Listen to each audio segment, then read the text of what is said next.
Hi, this is the second video of a chi-square test. In this video, I'm going to explain you about chi-square test for independence of two variables. So this test is used to compare the observed frequencies of cases that occur in each of the categories with the values that would be expected if there was no association between the two variables being measured.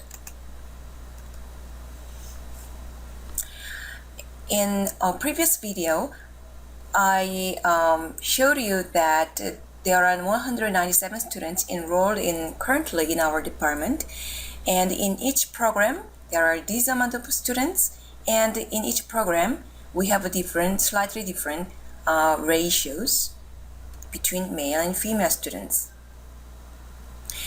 Using the chi-square test for independence, we can examine whether there is a dependency or independency between gender and program. If there is an dependency between gender and program, then perhaps we will find, like in master program, there are more female students, or in bachelor's program or in PhD program we have more male students. That might be the finding we want to discover. When the difference is rejected, we will conclude that there is no independency, there's no dependency, or there is no relationship between gender difference and program types.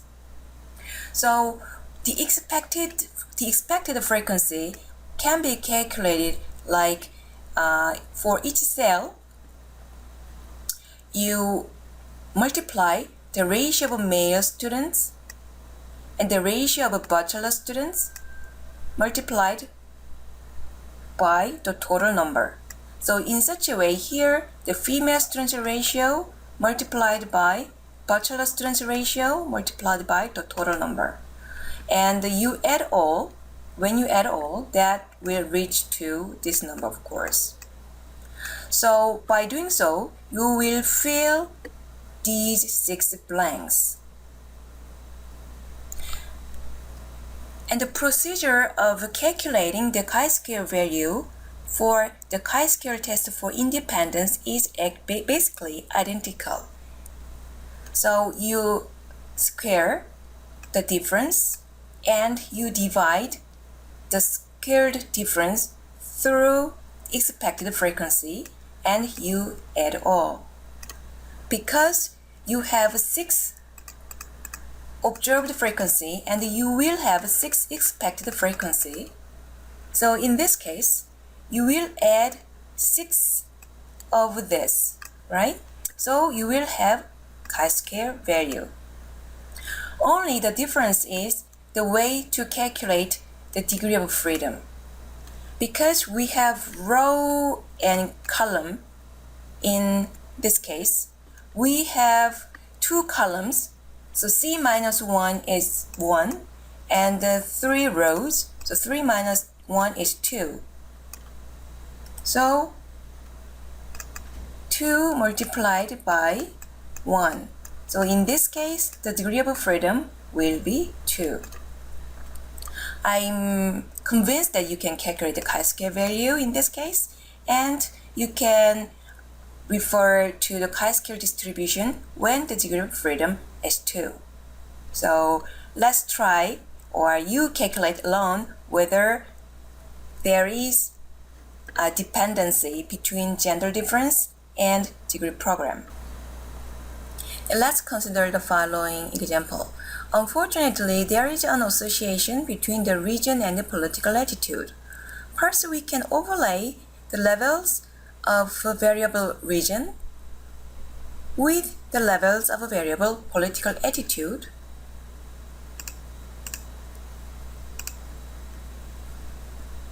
by the relative distances.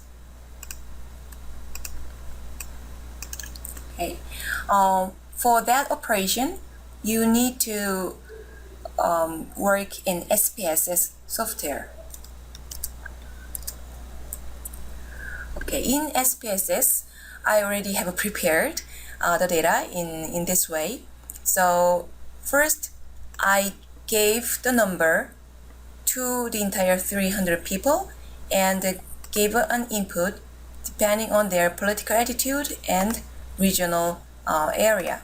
So initially the data have been like this, and they are coded like 1 represents the conservative and 2 represents neutral, etc. So when I view the data in this mode, then I can arrange the data in this way. And based on this data, I can draw a correspondence analysis chart.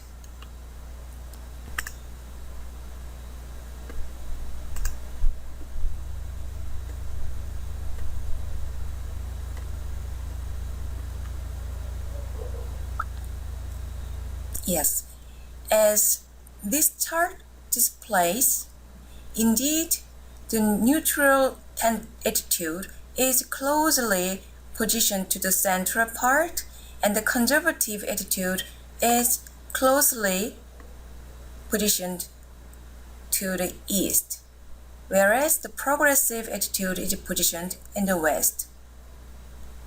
This correspondence analysis is possible or makes sense only when the two variables has statistical significance in chi-square test for independence. So when the two variables have statistical dependence based on the chi-square test, then it makes sense to draw the correspondence analysis chart. So the correspondence analysis is also called as visualization of chi-square test for independence, and it displays the categorical variables in a property space which maps their association in 2 or more dimensions. As synonyms, it is also called as a correspondence mapping or perceptual mapping, social space analysis, correspondence factor analysis, principal component analysis for qualitative data, sounds very nice, and dual scaling, or simply visualization of a chi-square test for independence. And in this chart, not only political attitude and regional area, I also included the age group, and this chart displays like some clustering like this. So some elderly who are living in eastern area, they have a political attitude toward more conservative. So